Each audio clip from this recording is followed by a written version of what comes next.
आज आपण करत आहोत ताकाची कढी। त्याच्यासाठी मी घेतलेले एक मोठी वाटी दही, 1 चमचा बेसन पीठ।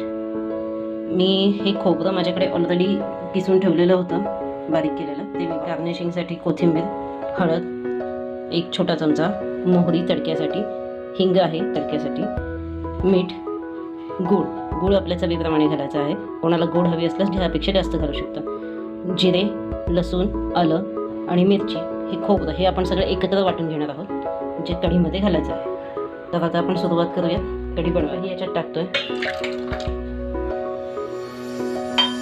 त्यानंतर त्याच्यात हे बेसन पीठ मिक्स करतो।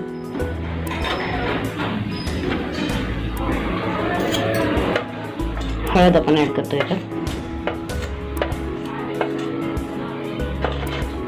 मीठ, गूळ जो आहे तो हलकासा आपण बारीक करून घालतो याच्यात, म्हणजे तो एकसारखा मिक्स होईल त्याच्यामध्ये।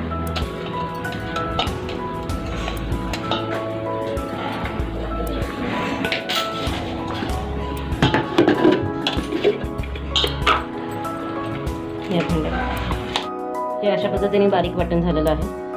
त्यामध्ये रवी असेल तर तुम्ही रवीने घुसळू शकता। माझ्याकडे हँडी मिक्सर असल्यामुळे ते, आणि अशा पद्धतीने आपलं हे सगळं मिश्रण एक झालेलं आहे।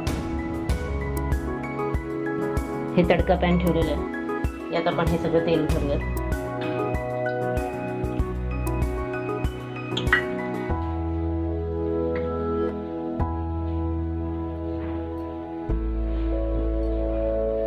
तेल गरम झाल्यावर त्यात हिंग, मोहरी पूर्ण तडतडून द्यायची।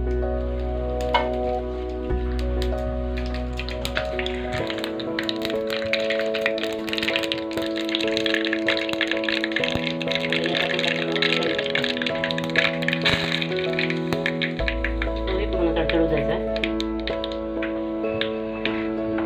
अशा पद्धतीने याची फोडणी आपण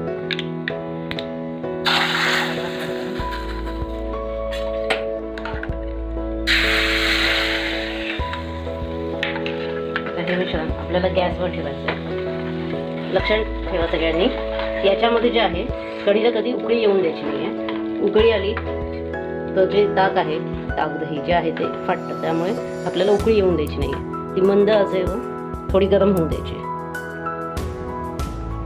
आपण गॅस बारीक केलेला आहे। आता हे 2 मिनटं झालेली आहे, पण तरीही मी गॅस बारीकच ठेवलेला आहे। बरेचदा असं असतं की कढी फुटते म्हणून, किंवा जमत नाही कढी, तर त्यासाठी आपल्याला मंद गॅसवरच आपल्याला हे गरम करायचं आहे। कढी दाट होत चालली आहे, उकळी येऊन द्यायची नाही। लक्षात, आपली कढी खाण्यासाठी आता ही तयार आहे। याच्यात आपण टाकूयात आता कोथिंबीर।